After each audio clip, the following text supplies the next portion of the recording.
let's talk about the individual rep. Sure. I think it's Yeah. pretty obvious that we want to love on our customers. We want to solve problems. We want to be there. But a lot of times we don't think about the attitude right in the way that it's a skill set. That these are tough jobs, and there's a lot of problems that come up if we don't get our head right and we don't get our skills right in customer success. Yeah, if we talk about the individual customer service agent, whatever role they might be in a business, where the attitude miss might be is I don't think they have an appreciation of the impact that they have on the success of the business, number one. That's good. I think Equal business stature is a huge part. Huge part. I mean, should a customer service agent be talking to a CEO of a company? Well, I say, why not? If they bring value, that CEO is going to want to talk to that individual. But they oftentimes think, well, that's not me. And so I think there's a misunderstanding of the importance that they bring and the impact that they ultimately have on the companies that they work for. And then another thing that they do is they just believe that I have a job to do. I have a job to do, and this is it.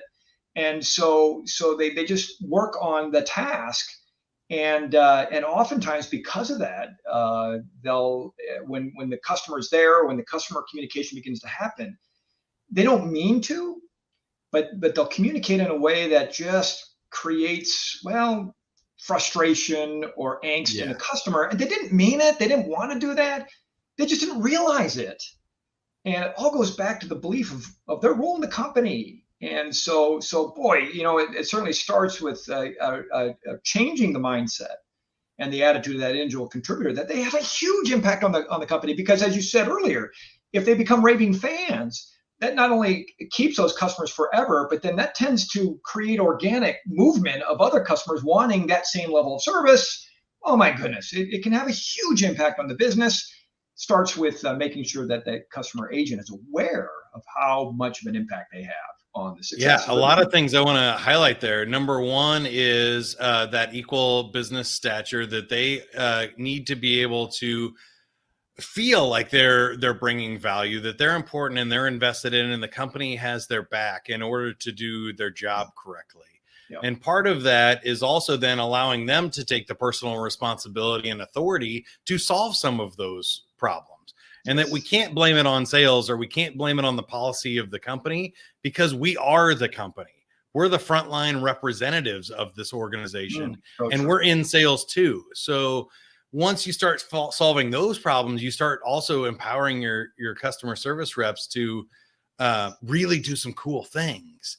And they have the authority and stuff to keep clients, to make decisions, to get that ball moving and widen their scope. So the third one that I wanted to ask you about, and I know at Sandler, this is the one near and dear to our heart, but keeping that antenna up for new business. You mentioned kind of they zone in and they're like, oh, they called me with a problem. Let me fix problem and move on. And we don't think like, oh, is there an underlying issue behind this problem? Yeah. Or could this be an opportunity for an upsell to a higher level product that has these solutions already baked in? And having that sales antenna up is a big one that I think people miss.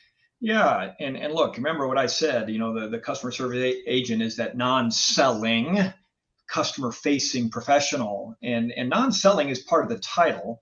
But look, if they're with a customer, I mean, there's opportunities abounding everywhere. Mm-hmm. And so boy, I tell you what, and this is why I think training really is so important for these people, because I think when they come into the role, they just say, I'm a taskmaster, this is all I'm going to do, and they become very reactive. They just want to do the work and try to get it done. They want to avoid being reprimanded as opposed to trying to win the favor of the customer.